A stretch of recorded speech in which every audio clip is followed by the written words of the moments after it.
Well, I have to say, I have a little controversial thing to say, and you don't have to say, no one can comment. Yeah. I don't find her that funny to me, that personally. And I'm throwing that out there, man. No, personally, I don't. No. Yeah. But as I said, there's an audience for it. You can never in comedy discount someone and go, they're shit if they've got legions of fans. There's people who enjoy it. Exactly. Like when you see Carrot Top, you're like, it's not my cup of tea, but I understand why people like it. Yeah. Yeah, and he's valid, and he's a nice guy, and just keep going. I have no, That's so. I've never met Carrot Top. He seems nice. Yeah, you have to be nice to look when you look like him. Yeah. I've never heard a story about Carrot Top where a comic's met him and gone, fuck that guy. Everyone's just like, yeah, he has props. Yeah. I mean, you could say, fuck those props. Yeah, you know what I mean? Yeah, fuck prop comedy or whatever. Yeah. But, he's a valid guy. He seems like a sad guy. Probably not. You think maybe you just met him on one day where he was a bit down? We're all sad guys. I know. Give us the moment. But one time the only time I ever saw the guy was I was at the Melrose Improv, and he was going to do a guest spot, but he stayed in his car.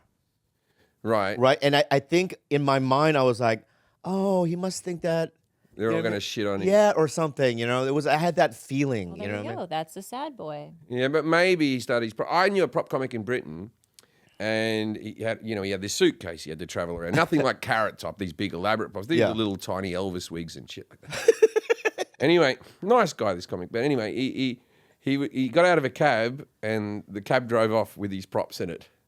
Oh, wow. Yeah, that was his whole life. That suitcase. Yeah, I can only. And then he got on stage and he's just like, fuck it, I'll give it a go. No, he just did a bit of crowd work and tried his best. Imagine a puppet, like a ventriloquist losing his puppet. I think there's something in that, Yeah. I knew a ventriloquist, Mark Felgate in Britain, who he never had a puppet. He didn't want a puppet, but he could throw the voice.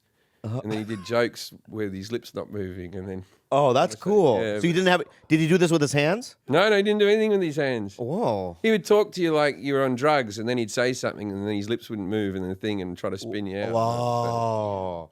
That's trickery. Yeah. That's cool. All right, let's start. Go ahead. Do the countdown.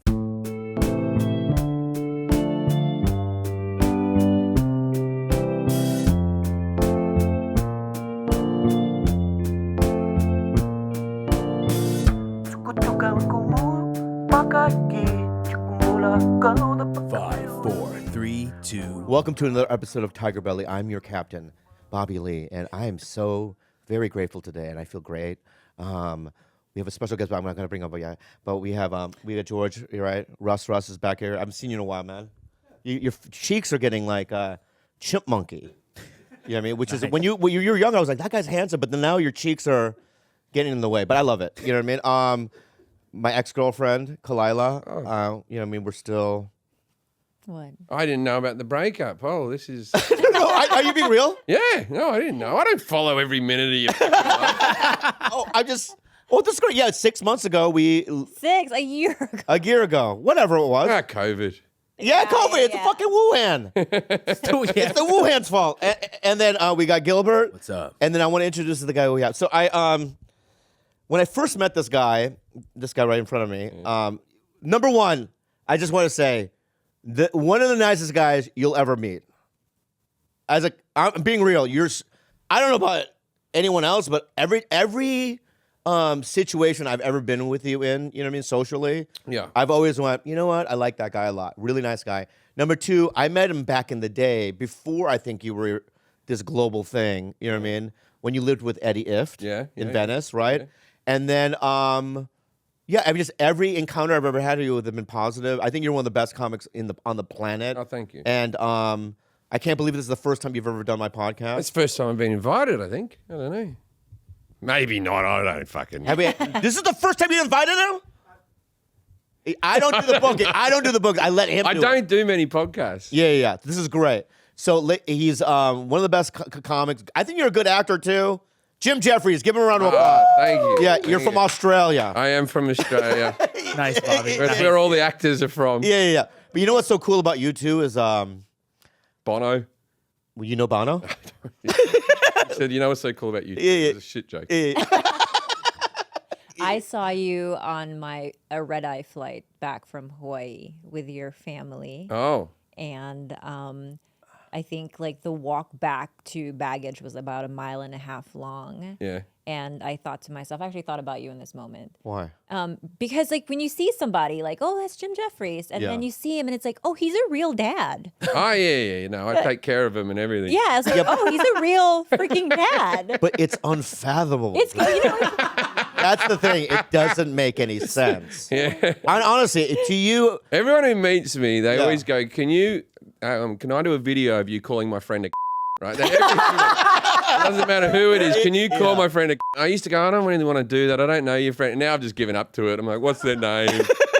All right, George, you're a mate. Oh, thanks. Brilliant. Right. But people do that when I'm with my kids.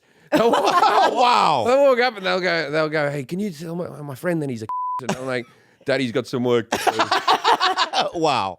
Yeah. Do they know what the word? I mean, are they old enough to know words? My 10. Oh yeah, one of them's 10 and one of them's okay. 1. So yeah, all right. They're both old enough to know words, but one knows more than the other. Yeah. The 10-year-old, he's remarkable, really. He's I've never heard. I heard him swear once on a roller coaster. Like, Which one was it? It was at Six Flags. Yeah, It was but what swear word? That twisted one. X2. No, the one where it's 2 roller coasters and they sort of go into each other. And he said fuck as they went down the hill. Ah. And I said it, and like I know he knew that he couldn't be disciplined in that moment Wow. because I was probably saying fuck as well. Right. But So yeah. around the house, if he said it, you would. No, and discipline him. I sort of swear in front of him. I thought he would swear, but he just doesn't do it. Yeah. Ah. His mother's heard him swear. His mother's heard him swear a couple of times, but he's never sworn in front of me except for I think that's how it goes. If your parents are heavy with a profanity at home, the kids become the opposite. And if you never hear it, like I never heard it, really, it was always like a bad thing. Yeah. I never allowed Catholicism. And then I couldn't wait to say it. Well, I'm a fucked up guy. That's why I was so afraid to have kids because I know how I was as a kid. Like lighting things on fire, shooting kittens with BB You guns. beat your grandma? I beat my grandma with a fucking stick. Did she beat you? Or No, she was paralyzed from the neck down, so there's no way. You feel it. beat a quadriplegic with Well, she's my family. Oh, okay. Yeah. It's not like a random Sorry, is person. this some Asian thing? Yeah, it's an that Asian. You're allowed to it's do a, this? It's a Korean hello. You know what I mean? What type of stick was it? It was one of those willow sticks. Like from the movie Willow?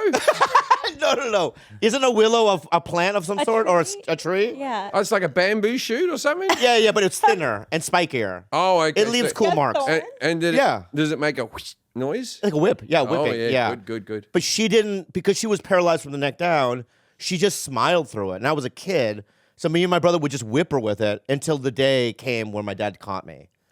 And then he willowed me. Oh, but she thought it was a bit of fun. It was her party trick. Yeah, well, she was just like, I think she was kind of like not there. Could she talk? No. Oh, well, then how do you know she was enjoying it? The face, I can read faces, Jim. Yeah, not And she well. Was, You kept on whipping an old no, but she was more quadriplegic. she was like this. I think she liked the attention. Yeah, I mean, Oh, my grandkids yeah. are beating it and I don't feel it, so I guess I'm okay with it. but is it elderly abuse if you're like 4 or 5 years old? Oh, no. I thought he was doing this in his 20s. No, that'd be I thought weird. you were a little kid. No, that would be weird. I was like, 6, 7, 8 years old. Yeah, that'd be weird. But yeah, Still a little weird at 8. but I was afraid that if I had kids, that they were gonna come out like me. But I think you're right. Maybe I'll like give birth to like really like good kids. You plan on What? giving birth? And when do you want to do this?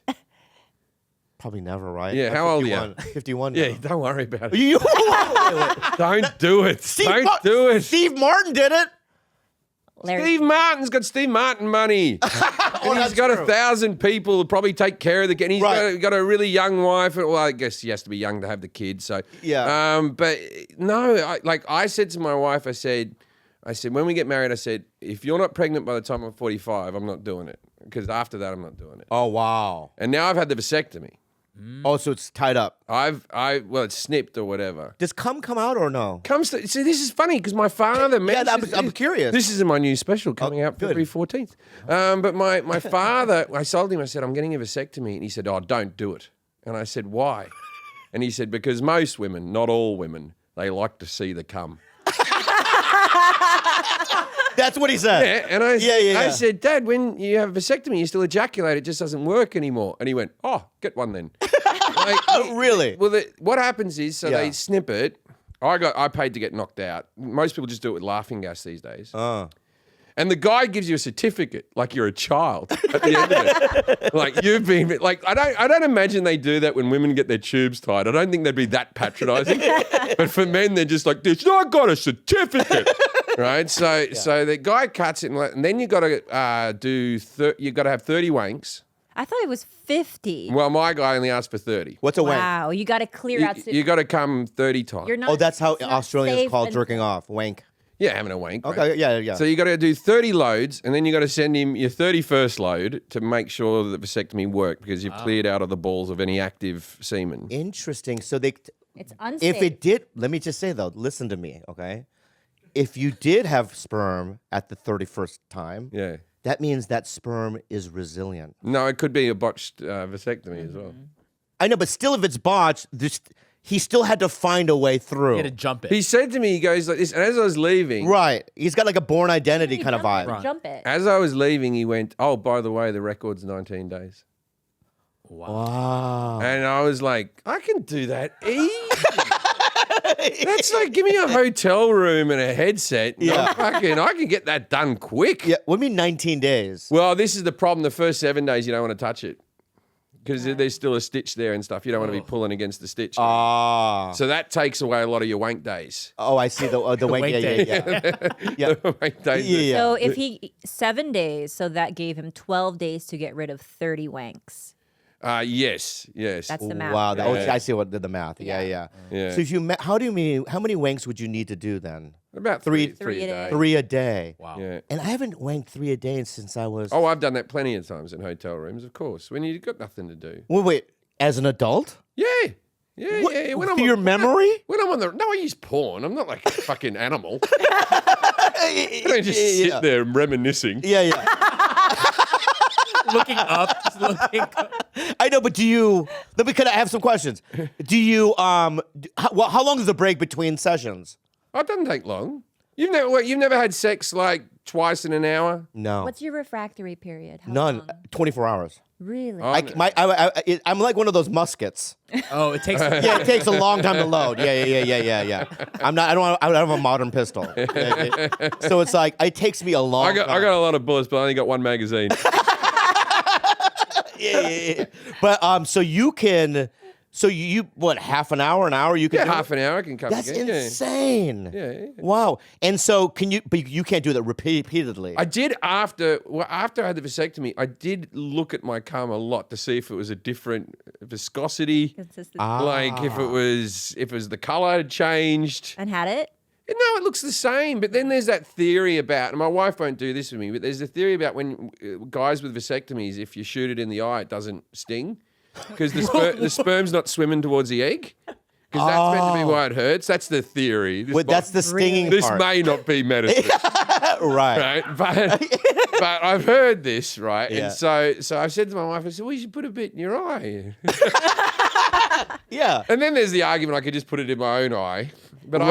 I don't have any previous experience to work off, you see. Right. Wait, you've never cummed in your own eye? Oh, I have, yeah. Yeah, so have I. Yeah, I get. Yeah. I didn't know we were coming on just to talk about cum, but I'm a distance guy. I get Oh, all right. yeah, stupid distance. Yeah. Several times I've come in my mouth by accident. 'Cause you're laying on your back and you come and then and then just boom, swish, Wow. straight to the back of the throat. Swish. And there's a few things that happen in that moment, and the biggest thing that I've noticed is laughter. You got to laugh. Yeah, you do The have cum to hits the back of laugh. your throat. There's no use going "Ugh," like this. You just go, ha ha. You can't be angry at yourself. No, you can't Yeah, be angry at that'd be yourself. weird. You're not a distance guy. I know. I was trying not to say it. Yeah. Because he was bragging. I don't think people want distance. I've never met a woman after they've had sex with me and they've gone back to their friends like 6 feet. I saw it. I think you're wrong, Jim. Oh, really? Yeah, I think they do talk about If it. it hits us in the bottom of our chin, it's talked about. Oh, well, then Yeah. I'm... Because I do Visine drops. Because Yeah. after I leave a hotel room, sometimes the bed head's got cum on it. And my head's been there. I haven't... I don't get up on my knees. I'm not a young man. Yeah. So you girls, right? If I shut it in your eye. There's something really exciting about it, like the projection, the propulsion. Yeah. I never thought of it that way. But I appreciate yours because yours was like weepy, right? It just weep. It's crying. It's Yeah. like... But I've seen Yeah. women... I've seen women who squirt, and then I've seen women where it just sort of goes... like Right. floods out. What do you Look at it. prefer? Well, in the short term, the large squirt. In the long term, if you're going to stay in my house, Right. keep it in an area. Right. Keep it in an area. Yeah. But if we're in a hotel, squirt away. Oh, that's true. Yeah. Squirt away. Yeah. Me and the wife have a only anal in hotel policy. Oh, really? Yeah, only in hotels. Why? Because that makes a mess. Yeah, because it's like we have to sleep here afterwards. Yeah. True. You've never squirted in front of me. Yeah, I'm not a squirter. Yeah. It's quite Easy a rare. comer, though. I think that destroyed our relationship. Maybe. Easy comer. I'll take comer. easy comer over squirter any day. Really? Yeah, you easy- come easy. Yeah. Why? Because squirter, they can't fake it. The squirters either. They can't just. They can't just go. Oh, okay. Well, unless you have a squirt gun, like, It's there's like- got to be a You way to do it. technically Yeah. could by Yeah. urinating and saying you're coming at the same time. Wait. Just let out pee. Is the wait? I always thought that the squirt was pee. It's all pee, but Yeah. it seems like it's very. It's not yellow pee. It's very clear water pee. Oh, it's Yeah. clear water pee. I always think it is. I don't know if best there's kind a of pee. separate section, Yeah. but it seems to be very diluted pee. Yeah. It's pee, You but couldn't mixed live with off it. Evian water, maybe. Yeah, maybe. Okay, good. Yeah. Can you drink it? You could try. You can drink your own piss. Yeah. I know you can, but is it healthy for you? They reckon it is if you drink it mean- right away. There's a lot of people who are into martial arts and shit. Who drink Right. Marquez, before he knocked out Pacquiao, said he drank his piss. Lyoto Machida drinks his piss. Right when you do it from the tap. You do it straight into a glass and you chug it back. You don't like do the fountain. Oh, really? Yeah. Oh. They reckon it's sterile coming out, man. So I don't- Yeah. I'll never try that. Yeah. No, I'm not going to try it. Yeah. I'm still getting over eating my own shit. Once I master that, I'll think about it. yeah. So is your schedule the same having a family? No, it's my life's like your life, but I go to bed early, and I have to take a child to the bus in the morning. Wow. The So school- you used the to, you used to school go to bed run- at 2 in the morning? The school run kills me. Yeah. The school run kills me every morning because I'm still on comedian hours. I still sort of go to bed around sort of 11 midnight type of thing. Yeah. But but you have to get up at sort of 6:30 to get everyone ready for school. Why do you have to, though? Because they have to go to school. It's like a thing. I know, but can't your wife do it? She's got a baby. At least I can do is take the 10-year-old to the school run if she's taking care of a baby. That's how you do it. That's right. My bad. Yeah. Maybe I shouldn't have kids. Yeah. You let- broke up with him. You did good there. that was some solid work. He's not a keeper. How the fuck do you know if I wasn't given the circumstances to do it? I just wasn't gonna roll that dice Why? because You could have rolled sevens. Is that the Look- right one or four? Yeah, you want a 7. You want a 7, to yeah, begin yeah. with, but then after you ran a 4, you don't want a 7. Okay. So- Yeah. you were leaving big clues, like sleeping until 6 p.m. Like small things like Right. leaving the dog shit. But can I ask you a serious question? Uh-huh. If I have to be somewhere at 7 in the morning, am I there? Yeah, but I have to wake you up, That's not the question. That's not the and question. then you fight me for waking you up. And That's not then the question either. You tell me to. Am call I you- there though? I There fight you go. But there's a Yeah, fight. There you go. That's an acting job. We've all done it. You have to, acting jobs don't fuck around with lateness, do they? You show up. Yeah. That's They'll what knock it is. on your door. That's Did that or one time. well, no, there are times where I've had to go to an AA meeting early. Mm-hmm. Yeah. I had that when I was doing my sitcom. There was a AD guy called Pete, and Pete was a Jersey bloke. And every time, because it was my show, right? Right. So I'd never show up late. I might be 3 minutes late, 5 minutes late, or something like that. But I was always on time. At least I thought I was perfectly on time. He's like, "Nice to meet you, Jim. There you go, Jim. There's your coffee. All right, we'll see you on set." Like that. Yeah. Anyway, then I got a job on another TV show as just a guest host, and I was 5 minutes late. And Pete was there, and he goes, "It's not your fucking show now. Show up on time." Yeah. They freaked the fuck out. And I was like, "Oh, right. This Yeah. is a completely different environment." TigerBelly is sponsored by BetterHelp. You guys, BetterHelp is the best thing in town, man, in the planet Earth. I mean, you know what I mean? And every country has a town. Absolutely. And during the pandemic and just in life, there's a lot of stressors out there, and you get bogged down, and you get in your head. Yeah. And if you're a traumatic, baby, I was a traumatic baby, and I had to do online therapy to feel free and light because, that stuff can turn into diseases and stuff. So it's like, when you're at your best, you can do great things. But sometimes life gets you bogged down and you may feel overwhelmed or like you're not showing up in the way that you want to. Working with a therapist can also help you get closer to the best version of you. Yeah. Because when you feel empowered, you're more prepared to take on everything that life throws at you. Go ahead. And if you're thinking of giving therapy a try, BetterHelp is a great option. It's convenient, flexible, affordable, and entirely online. Just fill out a brief questionnaire to get matched with a licensed therapist and switch therapists anytime for no additional charge. If you want to live a more empowered life, therapy can get you there. Visit BetterHelp.com/belly today to get 10% off your first month. That's BetterHelp, HELP.com/belly. Remember that day I was on Splitting Up Together, and I had a 6 a.m. call to him. It's 10 a.m., and I'm in the house, and a PA was in the living room. Yeah. And he was like, dude, you were supposed to be there 4 hours ago, and they made me come in here and get you. And I went as is. I went in the car. That was a fucking terrible day. But yeah, it was a fucking terrible day. Damn. There's nothing worse than sleeping in. Yeah, especially because they had to do all of Jenna Fisher's coverage first now. Right, so it's a whole headache. You know what I mean? And when I showed up, everyone was pissed. I could feel it. I'm never gonna What happened to that show? That show was all right. canceled. Yeah, they all get fucking I cancelled, know. don't they? It's a fucking pain in the neck. Of I an can't get industry. second. Have you gotten a second season before? I got a second season, third season on the Jim Jefferies show, but I can't. That's like when the Jim Jefferies show was cancelled was because Comedy Central cancelled fucking everything. Yeah. Except for the Daily Show and South Park. Yeah. And they cancelled everything, so there was no executives left. But the one that hurt the most was I had an NBC multicam sitcom where the sets were built and everything was called Jefferies, and I had Anthony LaPaglia playing my dad. Oh, wow. And I had like all these cool things, and we were 6 days out from filming, and fucking COVID. All right, Oh, we went, shit. and then I was told like this: oh, don't worry, as soon as we get out, we'll do this, right? And then the guy who sort of championed me at NBC, who was the head of comedy, he gets fired for racial insensitivity because the Gabrielle Union got upset with something that happened on AGT. Oh, right. I remember that. Right, I Yeah. remember that. And so I was watching that on the news like this. Oh, that's a shame he lost his job. Yeah. Maybe the new person will. No, Yeah. no, that was the end of it. Because what happens is, the new person's job, he wants to create his own Or voice. she. That's true. It was a she then. It was. I'm just remembering my He or experience. she, right? They want to, make their mark. So any previous projects Right. isn't their thing, and so it's a whole fucking thing.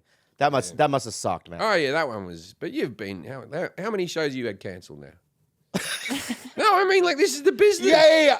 I've been on 3 legitimate shows that were canceled. Yeah. That I was on, but I've had many pilots not get picked up. Yeah. And this weekend, I didn't tell you, something bad happened. What? So Friday, I have a deal at NBC, Uh-huh. and Say Friday, hello to him for me. yeah, Ask if they miss me. yeah. And Friday, my writing partner called me in a front. He goes, "They made announcements, and we're not in the announcements." And already, I wanted to tell him, "We're done, right?" But I go, "I'll make some calls." Made some calls. He goes, and my agent goes, "Over the weekend, I'll let you know today, early in the morning." Yeah. He never called, right? So it's done. Yeah. It's sad. So No that news, that bad that project. news. What? No news is bad. Bad news. Yeah, it's bad news. But it's all right because you get so used to these bad. When you first got canceled, it broke your heart, right? Oh yeah. That show, the sitcom, really, because I put my heart and soul into that one. That one really hurt. Yeah. I just did a game show.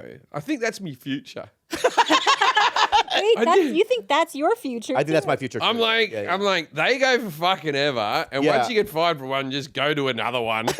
Yeah. And What it's- show is it? It's called the 1% Club, and it's like it's all across. They're going to have an American version as well, and it's a show where you start with 100 contestants, and they're the whole audience, and you stand in the middle, and they're all sort of seated around you, and then you ask a question that 90% of the population could get, and so you lose 10 people who get it wrong, and 80%, and then it gets down to the question that 1% of the population could get, Whoa. but they're all IQ questions. Well, give me an example of a 90% question. Oh, a 90% question is what photo is incorrect, and it'll be like a picture of the Eiffel Tower next to the Sydney Opera House, and the other one, And but then whoever can't How do you not know that? Anyway, But then like a 80% question would be logically, which month would sell the least amount of toilet paper, February or August?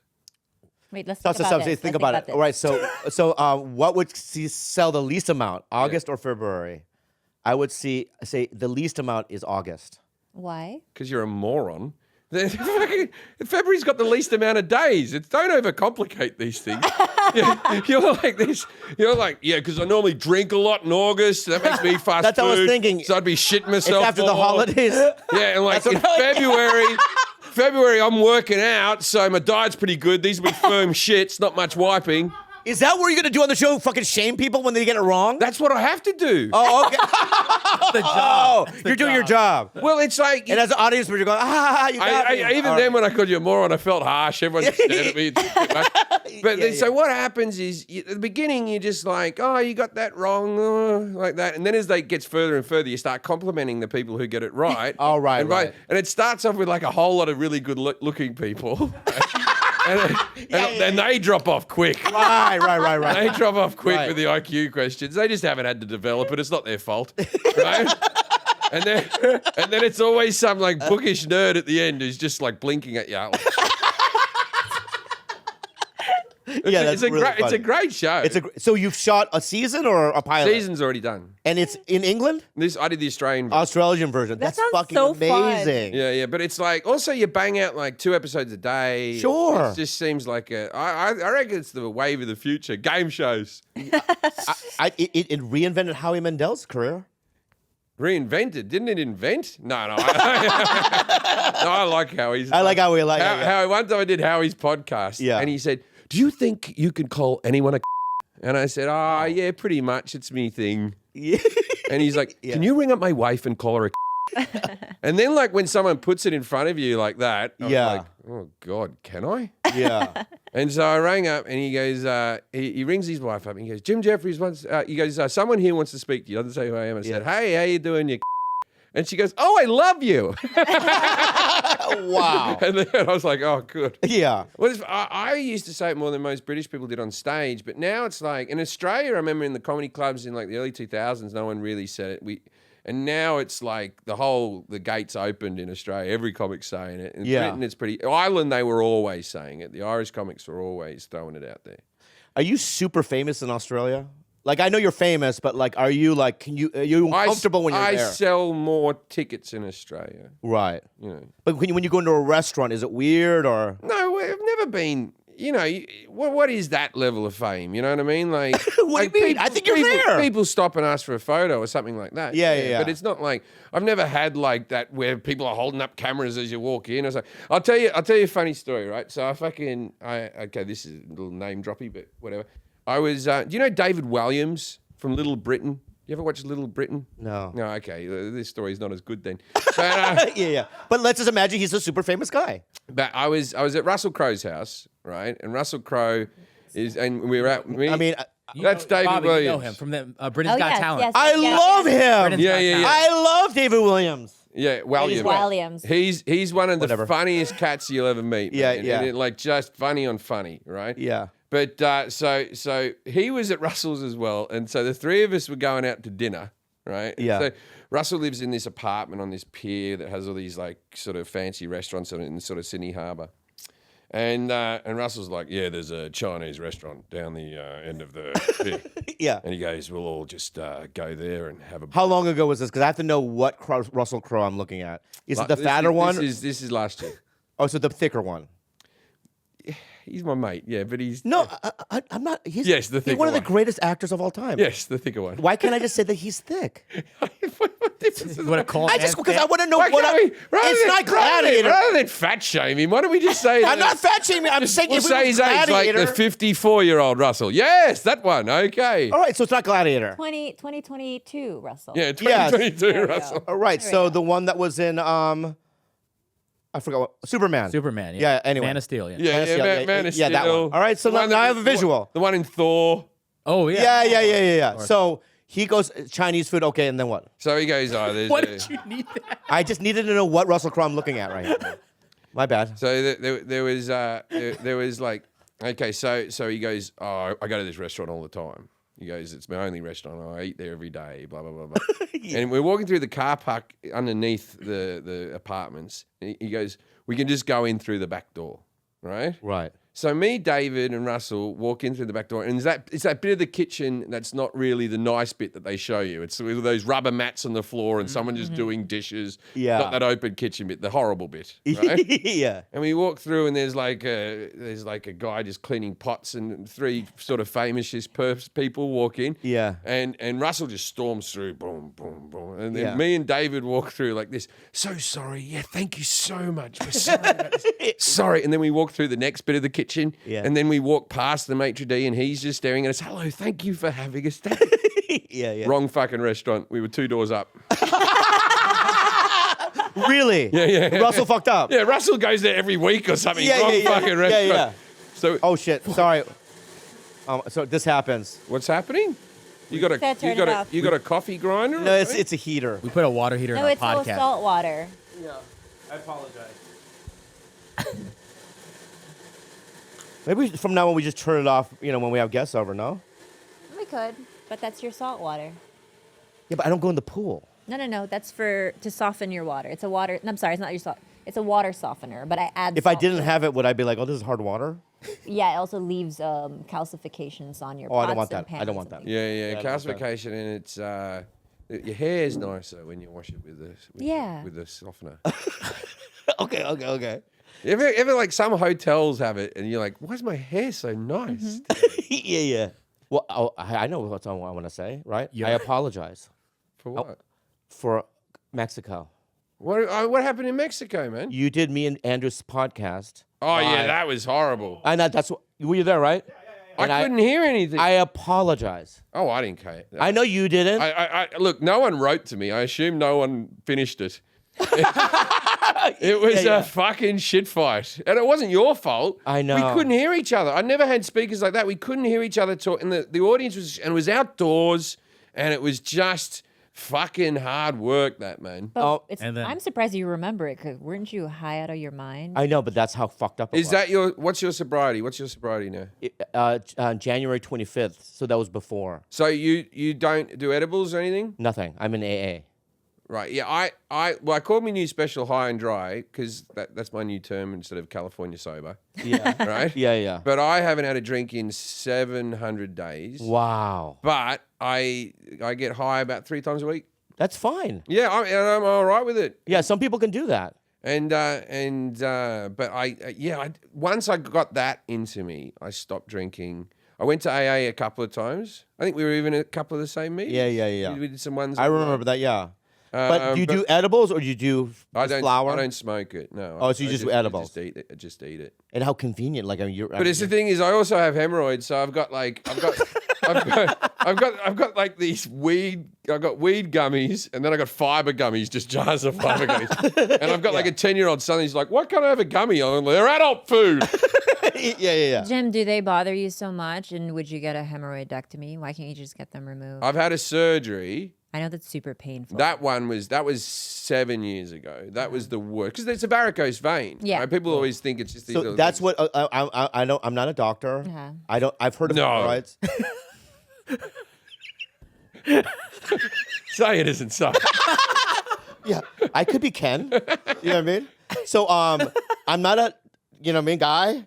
But what's going on there? So you've got veins going down your colon. Like when you see like a person who has varicose veins on the back of their legs and it's all popped out. I don't like that. Yeah, you don't like that. Well, Yeah, my yeah. colon has that going down it, right? But so I got. Can you see it? Sometimes it pops out of the. Yeah, it pops out, and you got to push it back up. A vein? No, half your anus, Hemorrhoid. your hemorrhoid will pop. You push it back up, and you just move on with your day. Yeah. That's all you can do. And Is it embarrassing? Sometimes they're really itchy, and sometimes they hurt a lot. If you're Yeah. jamming your butthole inside your butthole, is it embarrassing? Well, only if you do it in front of people. yeah, but in the car, you're even like, No. It's such after has happened. shit. It's not like I like sneeze and then go. "Ooh." Oh, I see. It's I after, need those specifics. It's after a shit Yeah, that yeah. happens, and you just push it back up and Yeah, you move on. Yeah. But at this very moment, right now, as you're looking at me, I have one with a rubber band around it because I'm not getting the surgery again. So I've got a very large one, and there's a rubber band around it. There's a rubber band around your asshole? No, they go up inside. I have a hemorrhoid that was the size of a golf ball, and they get this thing and they put it over the top and they get this rubber band and it tightens it off like that. Yeah. It loses its blood flow and it falls off. Strangles it out. It strangles. Strangles, yeah. Your choke strangles. Because if you do the hemorrhoidectomy, Yeah. it's extremely painful. The problem is you have stitches all the way up your colon. Yeah. And then you have to shit past stitches, and that's not fun. Oh man. Shit past stitches. Yeah. That's a shit good past- band name. really painful. Shit. How great. Write that down as a band name. Shit past it. Shit past stitches, yeah. But my point is that I just in my mind, right? Yeah. To get a rubber band inside your butthole Yeah. and to get the strangulation thing, I feel like that's painful. No, that doesn't hurt at all. That's embarrassing because you have to chat to a bloke. And I have a guy, and he starts off, and he puts his finger up your ass, and then it prolapses out a bit, and you go, yeah, that's been happening. And then he goes, oh yeah. And I said to him, he goes, yeah, that was a big one. And I go, was it really big? He goes, they don't get bigger. Is that what he said Yeah, to you? he said they don't get bigger. Yeah. But he goes, but you're not alone. I've seen plenty this size. Oh, I I'm see. like, oh, okay. And it hurts, obviously, when you have a hemorrhoid like that. Yeah, of course, yeah. It's discomfort. What does it feel like? Itchy, burning. Itchy, Oh, burning, that but it's sucks, more man. uncomfortable. Like, yeah. And the problem with the rubber band one, then it pushes against your prostate. Oh, my God. So for like a week, you feel like you have to shit the whole time. But I'm at the arse end of it right now. Oh, you are? Yeah. And then can another one arise? I think I have another 3 up there. This is just the biggest one we're getting rid of. I think Oh. that most people, if you do That's- like a routine colonoscopy, will have internal hemorrhoids. Yeah. Yeah, it's gonna go out. And then they go, that's why they call them piles. You ever heard the term pile? No. Oh, that's when you got loads of them, a pile of them. Oh, really? Yeah, I have piles. You have a pile of fucking... Yeah, it's just like a bag of grapes hanging off my ass. Wow. Will I get them eventually? You probably have internal hemorrhoids. Speaking Yeah. of which, you're 51. You should get a colonoscopy, Yeah. a routine. For colon Say that, colon Bobby. cancer? Yeah, you were a smoker for so long. Yeah, that's yeah. Oh, they're And cute. let's suppose you have some like They're like pomegranates. yeah. Yeah. Allow they're bigger than pomegranates, but yeah. Yeah, yours are. But I'm just saying that they're not like, they don't look like ball sack. Well, they can look like externally. They can pop and then just drip blood. Yeah. yeah, They bleed. Bleeding's part of the. Wow. Most women, when they're pregnant, get 1 or 2. Yep. Oh, they Women do. after pregnancy from all that pushing during labor. But you sound, I feel like you have some nice supple poos that aren't too. You drink Metamucil at your age? Wait, I drink How it old are every you, day. Jim? How old are you, Jim? I'm 46 in like a week. Happy birthday, by the way. Oh, thank you. yeah. Valentine's Day. Yeah. I'm only 5 years older. Yeah, but I still drink Metamucil. It's just good. Yeah. What is that? Get your Fiber. fiber in Fiber? there. Oh, I see. Fiber. Yeah. I find that my body inside my body feels fine. You know what I mean? I just my knees. How do you know? Well, I've had this body for 51 years. But I've never felt the inside of my body unless I've been sick. I can't think where my heart's feeling. I know, I understand that, but that's what I'm feeling. If there was an ache there, then I'd be like, oh, there's a problem. But you do But have nothing a- feels achy. You do complain about always like dripping moist stuff out of your butt.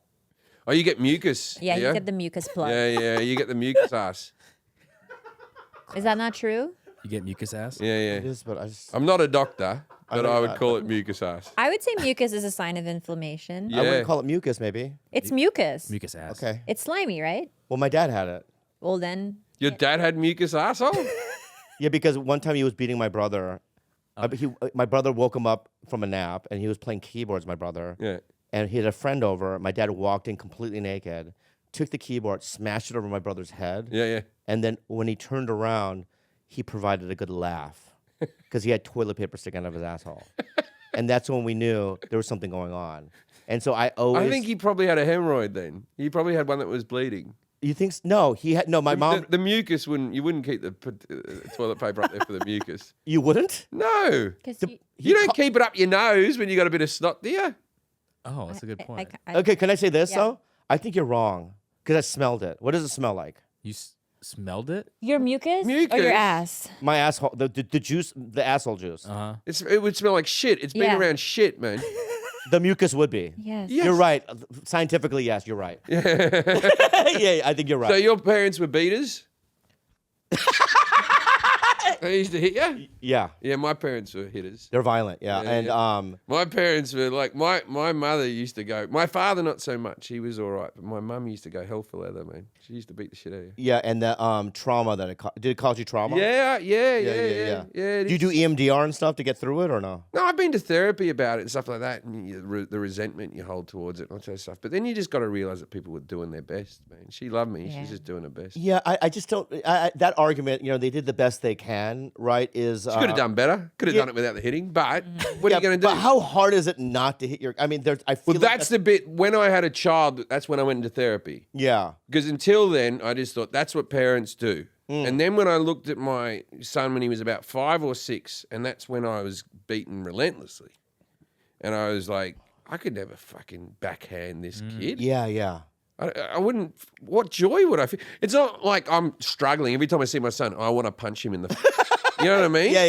It's not even a struggle for me. Yeah. So that's the bit I didn't get. That's what I'm at. That was exactly kind of essentially what I was asking. How the resistance, if you have to resist it, there's something really wrong. My brother rocked. My mother was in hospital. This is towards the end of her life, but my mother was in hospital and she'd broken something and it had healed up, and she was going through physical therapy and all that type of stuff. And she had the therapist come in, like a actual therapist, come in and talk to her.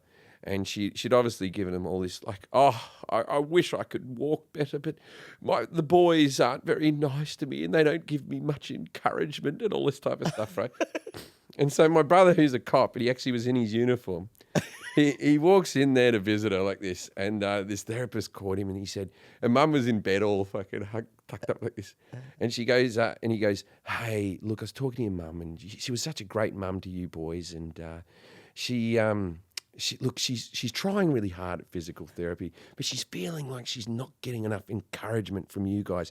So if you could say things like, way to go, Mum, and you're doing great, Mum, I think that would go a long way. And she's sitting all smug in her bed. Right? Yeah. And my brother goes like this, let me stop you right there. Yeah. And he goes, I lock up people every fucking day for doing less than what this woman did to me.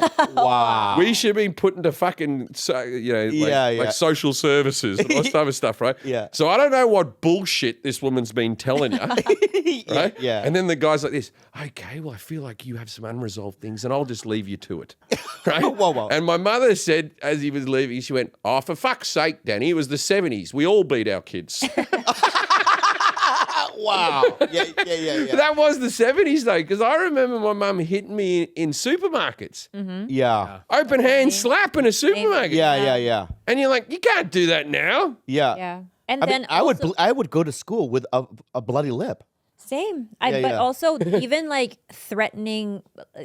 I remember being threatened out loud in front of other people. Oh my like, God. wait till we get home, and everyone cheering for my mother. Oh, yeah, Like, yeah. Oh yeah, Yeah. you wait. Oh yeah, go get her when you get home, and they would all celebrate each other's beating. When you got hit, I remember distinctly being hitting the cereal aisle, boxes coming down. Yeah. And other parents like this, oh, see, you must have done something wrong. Right? You're in trouble. Yeah. Yeah. But what's changed though? Well, And also, my question to you is that because I believe that I wouldn't change anything of my past because everything that happened led up to this moment, and I love my life now, right? So it's like, did all those events need to happen for me to become a comedian? Did it? I mean, I question these things. I mean, do you think that? but how good would your life be if you didn't get naked every day in front of people? Like, like you don't know. I the don't flip do side. that anymore, man. Then what jokes have you got? I got switches and stuff on my act now, man. You know what I mean? I used to love walking into a comedy club, and I just walk in the back of the room. Oh, Bobby's naked, yeah. and you're doing the mangina. Yeah, mangina, yeah. One time, I remember my brother was out visiting me in Vegas, and that's when they used to do that Playboy comedy club Right. in the Palms. Yeah. Right? And I was just in Vegas, I wasn't gigging or anything. I was just with my brother in Vegas, and they used to pull that curtain because it was sometimes just a cabaret bar in the corner. Yeah. And they pulled that curtain. They call it the Playboy Lounge. There's one girl in a bunny outfit, you know. Yeah. Anyway, so you were on, I go, who's on tonight? Your marquee was out the front. I go, oh, I know this guy. I My brother, I know this guy. We'll come and watch him. And you just had your dick out and was sitting on the lap of some fat person in the front row. My brother's like, a good closer. This is your friend, is it? I go, I know him. Yeah. I know. But I didn't even see her. I walked in and I went, all right, let's go do whatever we're doing. But the worst one I had was this. I was at Caroline's, Yeah. and one night it was raining. The terrible. I was eating it with my jokes, and so I get naked. Wait a minute. It was raining. Caroline's is a basement club. How does the rain play into this? It was a stormy night. It was stormy and people didn't come. Oh, okay. That's what I meant. Okay, so there was less. Right. Yes. It didn't affect the mood of the audience. It was just like, they said you sold out, but only half the room was there. Yeah. And it was a dreadful night. Sure. And I closed with this thing where I got naked, right? It ate it worse than the jokes. Like it seemed desperate. I think you should still keep getting. I'm being serious here. I always liked that you got naked. It was something bold about it. And also, I know if I start doing that, I get cancelled right away. But you're grandfathered in. As he's been nude for years. Oh, you think I'm grandfathered in? You can show your dick to anyone. But I think there's like, I'm thinking about it. Wow. That's what. But let me finish the story. Yeah. So I'm eating it, right? I thought that was the story. No, no, it gets worse. So I gather up my clothes, right, and I'm walking toward the back, and I see somebody leaning against the wall in front of the green room, and it was Chris Rock, Right. and he Naked. no, not naked, and he looks at me and he goes, "What are you doing, man?" Oh. And I remember going, "I don't know," and I walked in the green room. That's It not was a true. set. Chris Rock always says everything twice. What are you doing? What are you doing? Yeah, that's how he said it. It was. I remember that distinctly that night. It was a horrible night. Anyway, what were you gonna say? it never comes off sexual when you get naked. Oh, yeah, when I'm naked, it's very sexual. Awkwardly so. Yeah. Hemorrhoids hanging out my asshole. Yeah. What do you mean by that? No, it's like when I see you. If like, I'm a wreck, naked naked, no. around like George or Gilbert, it's Right. always such like a silly, childlike thing. Yeah, but I just you- don't. I feel like being 51 and behaving in that You look way. great for 51. Thanks, buddy. Appreciate it. I just feel like it's just not my thing anymore. It feels weird for me. Like I don't do it on stage. It's like I just feel like I've grown past it. That's like me not wearing leather jackets anymore. It's the same thing, you think? Exactly the same. It's the same thing. You don't wear leather jackets I anymore? still wear them every now and again. Yeah. Sometimes I've got a whole wardrobe of leather jackets, and then sometimes I'll put one on just to go out, and I'm like, "Fuck, you look like Jim Jefferies right now." Like that's annoying. Like it's just it was one of those branded things. I'll tell you my favorite leather jacket story. Right, so Dr. Drew. He was just here last week. Yeah, he had a charity. He's always hitting you up for something. Right? And he had a charity, and he's like, "Oh, if you could donate something," and blah blah blah, and all the things were like a pair of Elton John shoes, Right. or I think they were all stuff, and I'm like, I don't know if anyone wants anything, So there was a leather jacket that I wore in one of my specials. So I gave the leather jacket, and I signed the inside of it. And I gave a DVD of me wearing the jacket, and Great gift. whatever for the auction. Right? Auction. And it was a silent auction, and I watched it over the course of weeks, and I loved that jacket, and I thought, oh, what a selfless thing of me giving this to the jacket. And I was watching it, and it was going to go for less than what I paid for it, so I bought the jacket back. Really? Yeah, fuck it. Yeah, I love yeah, that. yeah. Wow. It fits me perfectly. Yeah. How much was it?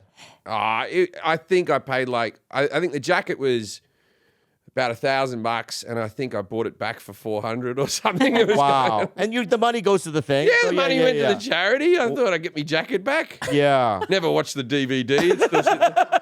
Yeah. Now, speaking of Dr. Drew, your question earlier about would I have become the person I am today if it wasn't for the fact that I got beat? Yeah. But he always says this thing, 2 words, and it's assets and liabilities. So it's like there is, even at the worst beating you ever receive, there's an asset about that have happened to you. Like there's always a silver lining. Like even when I think about my mom being the most monstrous person, there is an asset to how I adapted in life. Yeah, you're right. But there's a liability as well, which is you're a fucking traumatized adult and you Yeah. get into addictions or whatever. I feel like the cards that I was handled, I played them the best way you could, maybe. Do you feel that or no? Yeah, I think I played my hand pretty good. Yeah, because a lot of times with people with our history, they go a different way. Yeah, there's a fine line between me and a homeless person. I feel that too. I do. I really do. I really do. I really think, and if I didn't do this job, I don't know what other job I'd fucking do. It was the only. But I tell you this, my two brothers are both very successful in their fields. Well, one of us a cop. Well, he's high up in the police force. Oh, he's a sergeant. Yeah, he's like an inspector or some shit. Oh, wow. And then what's your other brother do? My other brother developed shopping centers around the world. Oh, Wow. Yeah. So, but you guys were all resilient as kids because you all got beat. Well, there was a lot of. We all have very good work ethics because our parents were obsessed. My parents were more obsessed with you having a job than getting good grades at school. I had a job at 11. What was it? There's a paper round. But then at 12, I was working at the news agency, fucking emptying garbage and lifting things up and down a lift with like, but and I'm like, fucking 12? Who wants? And also, I remember like a boss just ordering me around. Yeah. I couldn't tell a 12-year-old to do anything. Yeah. I couldn't just go, pick up that stuff, go get a mop. Like, what the fuck was all that about? Yeah. And so I did that, and then I worked at McDonald's at 14. Whoa. And I worked there for a couple of years, and then I worked at a butcher's from 16. Wow. And I was remember like being 16 and cutting up fucking pigs in half on a bandsaw. You know, one of those big, Yeah. just like this going. This doesn't feel like I haven't done any training. Wow. You know what I mean? Yeah. That was first day. No safety gear or nothing. Yeah. Just a bandsaw. You know. So you always had that work ethic. Well, my parents made you, but that's why now I think about retirement. You know, I think about like, because I could a lot of people during COVID were like, I got to get back out there. I got to do this. And I loved my job. I love doing stand-up, and I really enjoy doing game shows, and I'd enjoy acting if I got more work. You know what I mean? But I can fucking sit on my ass and do nothing and be very happy. Like that. The COVID, I loved it. Me too. Me and the wife, like we were, dating at the beginning of COVID, and by the end of COVID, she was pregnant and we were married, and we just enjoyed each other's company so much on that sofa that it was just like, I guess this is what we're going to do now. We did. Yeah. Yeah. It was the opening up of the world that ruined you. Maybe. Yeah. Yeah. Maybe. Oh my God. Maybe. Because we were so cocooned and locked in during COVID. Like that movie. But the problem. Old people in a. Yeah. Yeah. Not like the movie Cocoon. Was that what you were referencing? Yeah. It's nothing like that movie. It isn't? And there was aliens in a swimming pool. Oh, that was a good movie, though. It was a good movie. Yeah, Steve Guttenberg. Was Ron Howard did it? Probably. I think Ron Howard directed it. Yeah. Great movie. Who else was in it? That guy from Steve Guttenberg? Jessica Tandy. She was in it, yeah. Okay, the guy with the moustache, remember? He looked like one of the Muppets. Yeah. In that movie. Yeah. What's his name? Okay. Look up the cast of Cocoon. Okay. So just show me that guy in Cocoon, right? I'm gonna do something. Yeah. Hey, that bobblehead there with the little round head. Yeah. My dad has that sitting in front of his TV. No. That's fucking madness. I've never seen another one. Okay. Wilford Brimley, that guy there, right? Go close. He was one of the old blokes. Now get the shot of him in Cocoon. Get a photo of him in Cocoon. Because I think he's younger than us.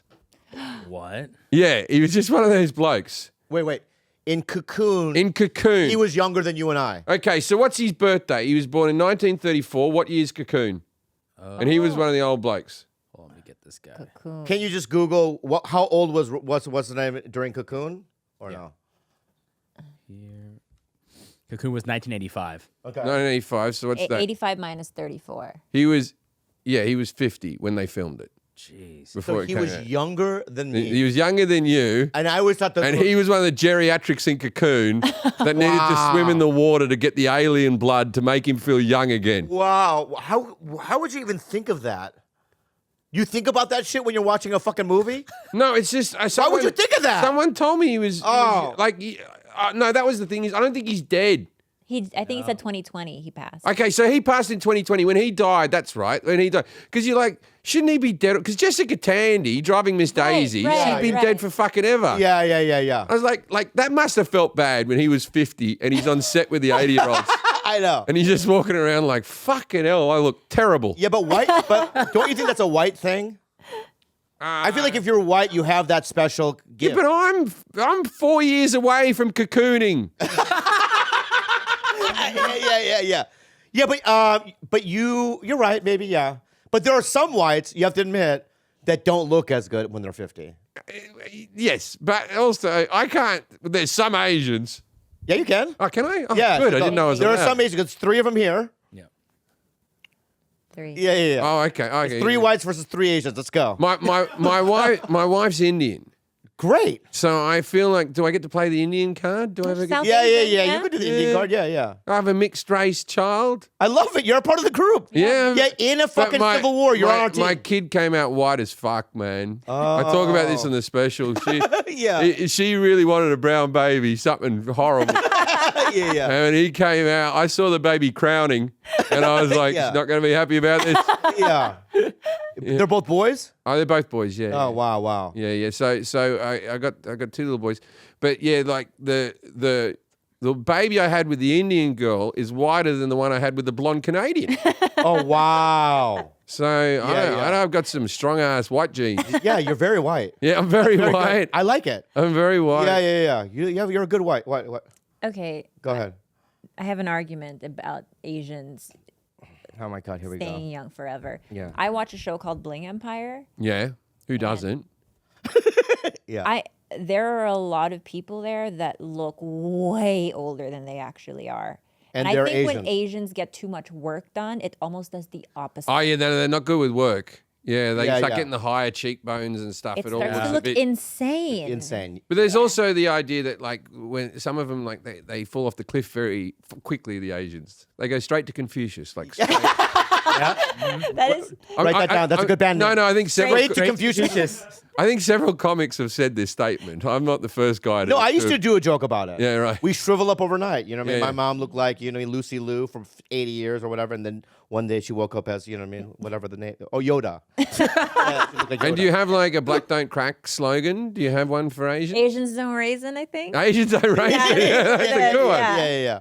You're right. We do shrivel up overnight. I wonder what someone should do a fucking scientific study about that. Australians age badly. Not Because me, of the sun. not me, because the sun's harsh. There's no ozone layer over Australia. Yeah. 100%. Skin cancer is the number one cancer.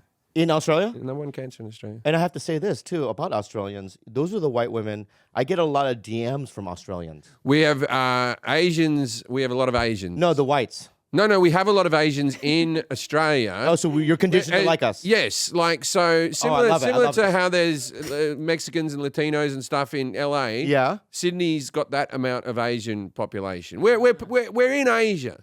Asia's just above us. Indonesia. Yeah, I all that know. kind of I've stuff. seen a map. Yeah. No, but I mean, Yeah. I mean, so when you talk about people coming over the border, boat people, whatever, there's boats coming down to really harsh bits of Australia, and if they land in the wrong spot, they're fucked because it's just desert. Oh, I see. Yeah.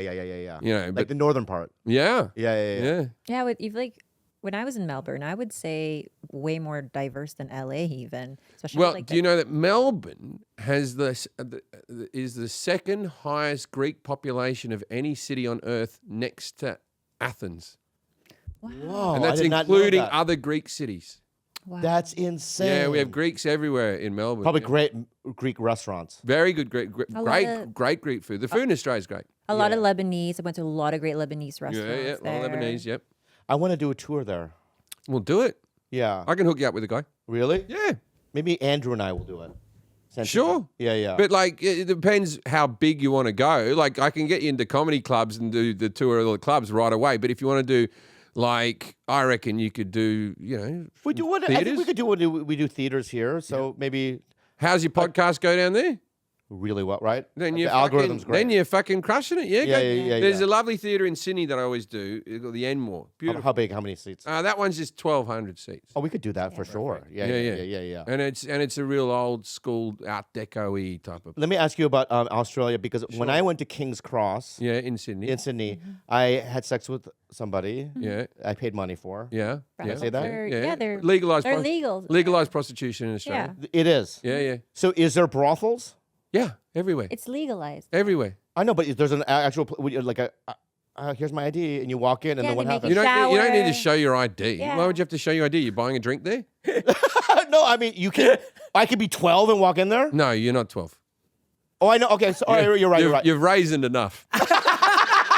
All right. So I'm raising enough, right? So I walk in there, and what is it like? They make you shower. Okay, I've never been, but I'll tell you what I've heard. That's what I want to hear. Yeah. No, I've been. Yeah. So you'll be put in a room, and What kind of room?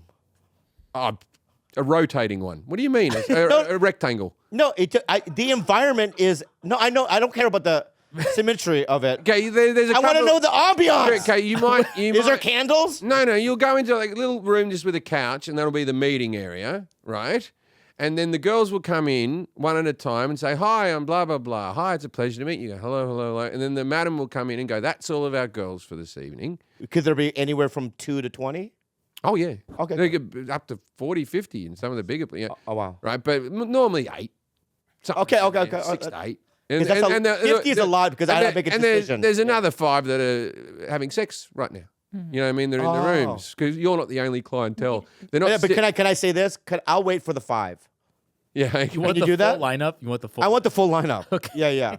I don't want the LeBron James. But they will. And the Michael Jordans of the fucking prostitute were in the room or working. They will say this, such and such is about to finish in 10 minutes or blah, blah, blah. Right. And then there's other ones where you go in and then they'll just go off to a room. And then there's other ones you go in that are like a bar and all the women are in like evening. Those ones are normally lingerie. They'll walk in lingerie. But then all the girls will be in like evening gowns and there'll be a pool table. There'll be a couple of video games. Ping pong?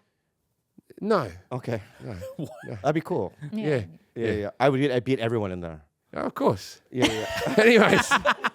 That's it. Not everyone. Australia's got a lot of Asians. Anyways. I understand that, but it's important to me. The ambiance of it. So you go in, and then it's just like almost like a strip club more, but not like a strip, but like the girls will come up and say, "Hey, you having a fun time? What are you up to?" Blah blah blah blah blah.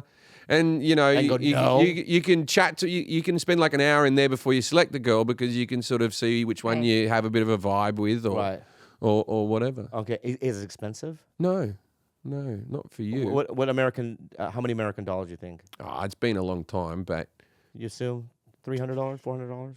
no, yeah, about 400, 500 American. Yeah. Right. Yeah. I have a question. Yeah, go ahead. The 2 strip clubs that I went to in Melbourne, Yeah.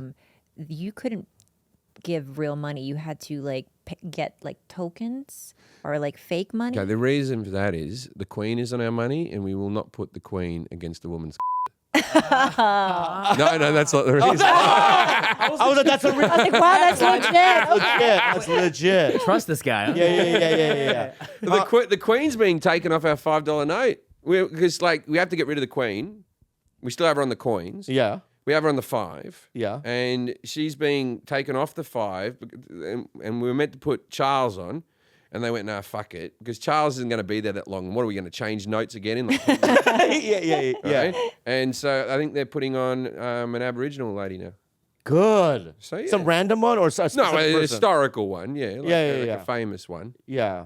But not all Aborigine. strip clubs are like that then? It's just the 2 that I went to? Mate, I'm not a big strip club guy. I don't know. But I'll tell you, I used to do a story about taking my friend with muscular dystrophy to a brothel. And that was the Daily Planet in Melbourne. And that was like a storefront that had the big Daily Planet like globe rotating at the front. I can feel like Clark Kent. Yeah, but That's great. But we went in there. We went in there, and I did a whole sitcom based on this. Right, we took him in there, a friend of mine's brother, and we got him a blowjob. And sadly, he's passed away now and everything. Oh, no. And then so after that, so this was the first time he was ever going to have sex. And muscular dystrophy is a terrible thing. Your whole body wastes away. You know, all your muscles waste away. And And then afterwards, I told the story a billion times on stage. And then and his parents never liked me, and they still don't know because they refuse to watch my comedy because it's smut. Thank God. Anyway, so then years later, he's still alive, and I come back and I'm like, mate, thank you so much for that story. I go, I've made a lot of money off that story. That's the best thing that ever happened to me, that story. Yeah. And he said to me, he goes, yeah, you should probably take me again then, if you've made enough money. And I said, you know what, you're right, let's go. Yeah. Right? So we call up the special disabled taxi, we get him back into the thing, we drive off to the brothel, we're going to do it again. And I'm like, I'm a good person. This will be like the second time he's ever, got a blowjob like that, right? Yeah. And we walk in and they all treat him like Norm from Cheers. Whoa! They're like, Dave, it turns out he does this sob story to everyone. He's there about once a fucking week. Oh, wow. What a piece of shit. Had a mug with his name on it. Yeah. Well, Jim Jefferies, is what we do is we do an unhelpful advice, and they ask us a question, then we can answer or whatever. Sure. Is it rapid fire? This one is actually is going deep with Jim Jefferies. Ask a question. People have sent us some facts about you that maybe other people don't know. Just wanted to maybe talk about it a bit. Sure. You actually went to school for opera singing and didn't. Is that true? I did, yeah. I studied musical theatre straight out of university, and then I couldn't. I was on a full scholarship, so I had to sing and dance and stuff in the audition. They auditioned like 3,000 people and gave 30 spots, right? Whoa! And it was full government funded. Like it was like being in Fame. Right? And it's the same place that Hugh Jackman went and studied and became a triple threat. So I'm at this university called WAPA, the West Australian Academy of Performing Arts, right? And I'm at WAPA and it's like, I'm not passing tap, man. All right. I am not passing tap. I can't fucking do this shit. I'm like in my home with tap shoes on in my underwear. I can only imagine. Hungover as all fuck trying to figure out me time. Yeah. And I'm fucking partying every night, and I'm about to be knocked out of the because it's like the Hunger Games, man. You get culled, right? It's like Squid Games. They cull people, and by the end of about 10 people graduate out of the 30. And I was about to get culled, and so but I was passing singing very well. And so I swapped over to the opera course for my final year. Wow. And so I did. So I was in the Australian Opera for 2 productions, and I sang I think I'm the only person to ever sell out the Sydney Opera House as a comedian and perform there as an opera singer. But I don't. I don't know where that stat would be, but I assume I'm pretty sure you're right. I must be the only. Yeah, you got it. And there's no statue or anything. Yeah, there should be. There should be a plaque. I know exactly something. Wow, I didn't know you could sing. I can't anymore. I'm not going to ask you. I've had nodule surgery twice. Right. Oh shit. Yeah. So if they went, hey, we want you in a musical, you would be able to pull it off? If I trained up for a musical, I can still sing in tune. That's good. So that's half your battle. I could Rex Harrison a performance. Oh, right. Okay. But I think you could do it, right? I could do a musical, but I don't know if my voice would hold up for 8 shows a week. No, in a movie. In a movie, yeah. That'd be Yeah. great. No one's calling for that though. How do you know? There's no new La La Land where they go, yeah, here that Jim Jefferies could sing, but I heard he failed tap. But it was a very bizarre thing. And then what happened to me was my parents really liked it because there was something highfalutin about it. And I came from a very working class family. And so my mother, it was a very braggable thing that I was doing opera singing. Sorry. Oh, gross. Anyway, so I there was a guy called Gary who was a comedian who was off the telly in Australia, and I just started doing comedy. And he said, hey, do you want to come on the road with me? I'm doing all these gold mining towns. Yeah. And I quit university that day because this opportunity will never come again. Yeah. And I quit to do stand-up comedy. I didn't tell my parents for 8 months. I said I was still at university. Kept on just saying I was still there. And I was living in Perth doing stand-up comedy. Wow. And then I said to my parents, I'm moving to England. And I said, I've saved up some money. I'm moving to England. And I was gone. Was it disappointing to them? My mother was disappointed, but fucking hell, man. You know, I made a lot of money doing stand-up comedy, and over the years, I paid for a lot of things. Yeah. You know, every time she was disappointed, I told her to look at the Mercedes and her big fucking TV. Yeah. You know what I mean? I'm sure they were proud. I mean, you're one of the- Yeah. My dad always dug it. My mum, I couldn't have her sit in the audience because she was on oxygen at the end, and she's 300 pounds, and she would sit there and I'd done so many jokes about her. Everyone knew who she was. You know what I mean? And she always liked the grandiose, like, my son's performing. Excuse me, everyone. She would push past people. Yeah. But there's something about my mother. I've never told this on a podcast, and my wife does this to me almost about once a week. She'll do this to me. I said to my mum, I said, it's going to be fine. I'm going to go off and do comedy, and maybe I'll do some acting. I kept on saying, I'll be an actor as well, which there was no intention of being an actor. I said, just so there was some type of more artistic thing in her mind, you know. And so I'd packed my bag, and I was leaving to England, and this was September 12th after the towers had fell. Whoa. Because I remember. And I was going through security, and they weren't letting people through security there. My mother was on the other end. And as I left, and my real name's Jeffrey Nugent. It's Jeffrey James Nugent, and I changed it to Jim Jefferies. I changed it to Jeffrey James for a week, and then I changed it to Jim Jefferies. Because the first time I got introduced on the stage as Jeffrey Nugent, because it's Jeffrey with a G, someone said, please welcome on the stage Godfrey Nugget. And I went, oh, this is not very snappy for the showbiz world, right? And I still had this thought that maybe I'll go into musical theatre, and if I told dirty jokes, I'll have a different name for that and a different name for the opera singing, and we'll see which career works out first. So anyway, I'm going through security. There's people everywhere. And then I just hear, Jeffrey! And I turn around with my bag, and my mother with tears in her eyes went, come back a star. And she said that out loud. I yelled it. Oh my God. Yelled it across the airport. And what was your face like? Like that, right? Now, I didn't tell anyone that years and years. I've never told it on a podcast, but I told it to my wife once. And now when I leave the house, every now and again, if my wife's like the other end of the house, she'll just yell out, come back a star. Can I call you Jeffrey then? No. Why? That's your name. I got one brother who still does it. All right, I'll call you Jim. And my dad still does it. Did your wife call you Jeffrey? No. Jim still? Yeah, Jim, yeah. Wow. And my kids have my stage name as their last name because I thought it got too confusing. I know no one calls me Jeffrey Nugent anymore. Wow, okay.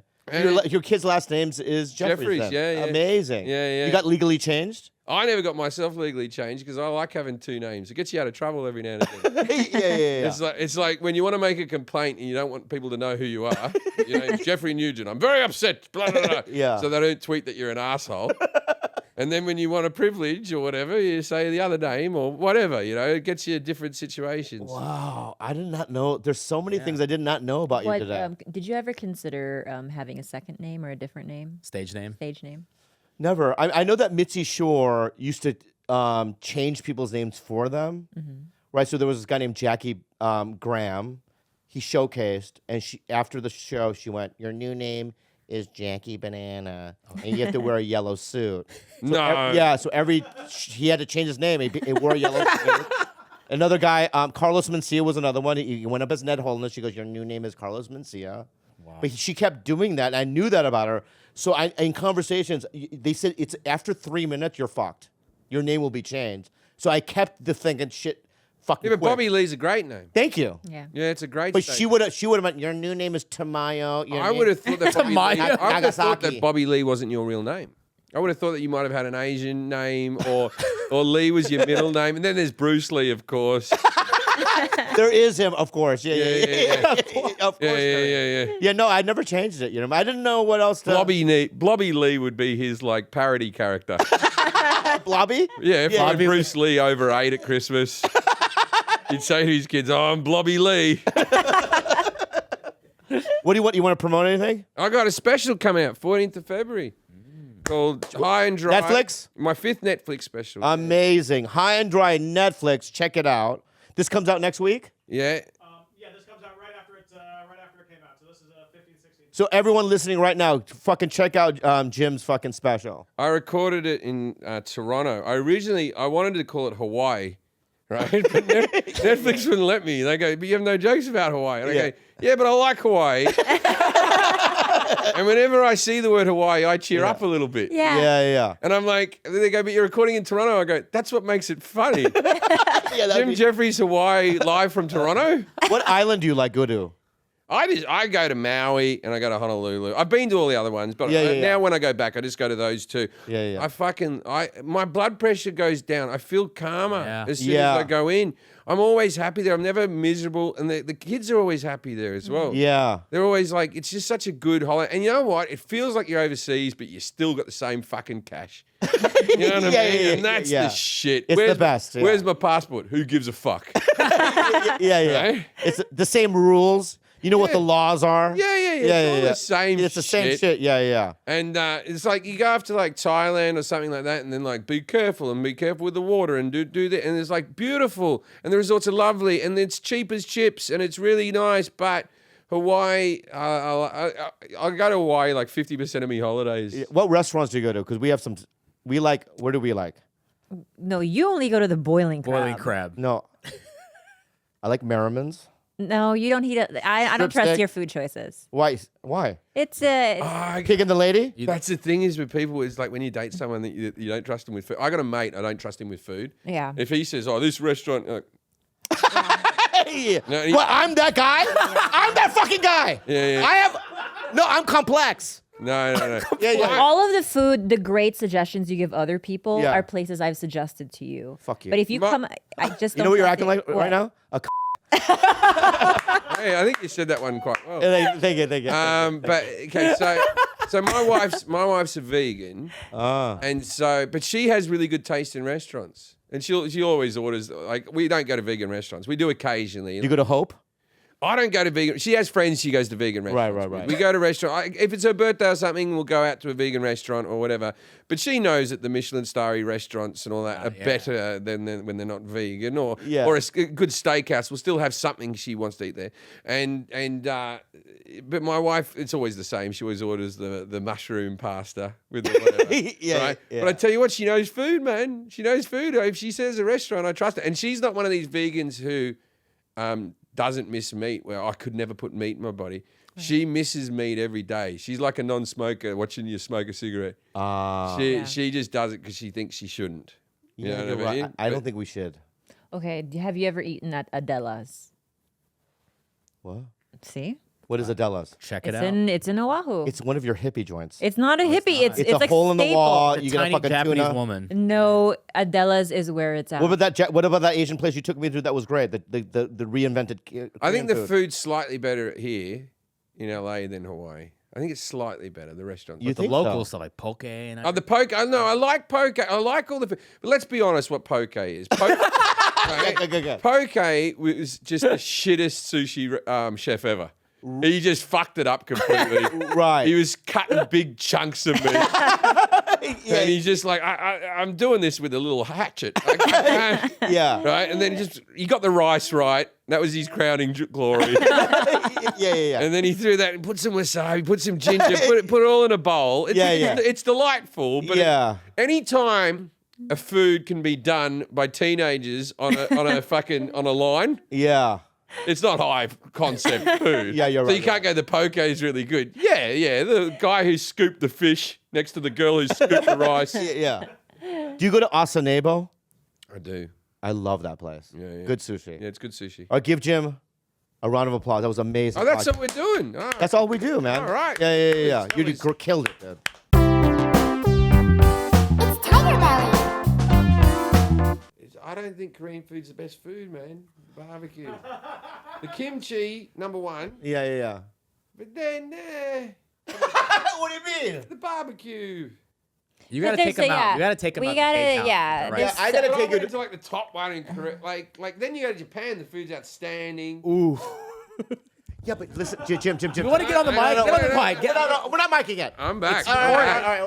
Just real quick, I have to argue this point, okay? All right. Is that we know Korean dudes, right? Yeah. That say that LA has the best Korean food on planet Earth. Yeah. Even more so Than Korea. Than Korea. Well, Australia claims that for Thai food. And do you believe them? No, the Thai food in Australia is outstanding. But the Thai food in Thailand is also outstanding. But the argument is it's exactly the same recipe, but we have better produce in Australia. You guys have better coffee for sure. We're the best coffee in the world. Yeah. That's We're the- bullshit. It's so true. We're the oh That's my Bullshit. God. I Proud refuse to Not believe even I have it- close. Why? How do you know? I have Italian friends who say that coffee in Italy is shit in comparison to the coffee in Israel. Australia, it's the coffee culture. Yep. I All right, swear but to you, Bobby. Colombians feel that way. I swear to you, Bobby, no better coffee than Australian coffee. I don't think I would know the difference. You would. No, you do. would. You do. It's just, and like so they open up Starbucks across Australia. They went. There's about 3 left. Wow. Australia went. No. We've got our coffee. Wow. Proud Mary. I did not know that. But anyway, we got to take you to a Korean restaurant in Korea. right. Koreatown, I mean. Koreatown. Yeah. And I would have to say, I don't mind it. Not a Korean barbecue spot, but just like the real like Burritos. stews and other things. I like Indonesian food as well. I do too. yeah. Yeah. So you're saying, what do you think the best Asian food is then? I was gonna say Thai. Yeah, I think Thailand's got you beat. Thailand, anything on the menu, I'm obsessed with. Yeah. Thailand, I'm just like, it's so good. And like, even like the room service pad Thai, you're like, this is the best fucking pad Thai. Yeah. And it's room service. I'm not even in a special restaurant. And they're like, oh, you got to go this one. I'm like, I'm happy in my room. They give you a little pot of sugar and a little pot of nuts and a little pot of chili so you can do the rock seasoning. It's sugar. not, yeah, Yeah. bloody good, man. Okay. Really good. So you're saying Thai food is the number Thai one. food, number one. Okay, number 2.